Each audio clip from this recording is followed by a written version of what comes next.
உள்நாட்டில் நடக்கும் போராட்டங்களால் கொந்தளித்து போயிருக்கும் ஈரான் அரசு மீது மற்றொரு இடியை இறக்கியிருக்கிறார் ட்ரம்ப்.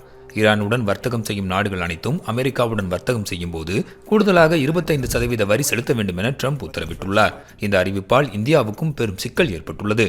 ஈரானில் வெடித்துள்ள போராட்டத்தை சாதகமாக பயன்படுத்தி ஆட்சி மாற்றத்தை ஏற்படுத்த ட்ரம்ப் முயற்சி செய்து வருகிறார்.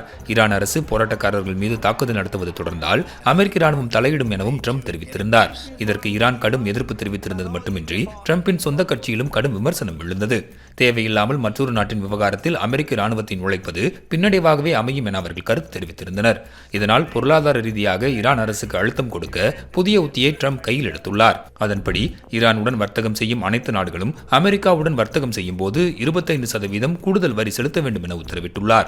இதனால் ஈரானுடன் அதிகம் வர்த்தகம் செய்யும் இந்தியா, சீனா, துருக்கி, அமீரகம் ஆகியவை அதிக பாதிப்பை சந்திக்க உள்ளன.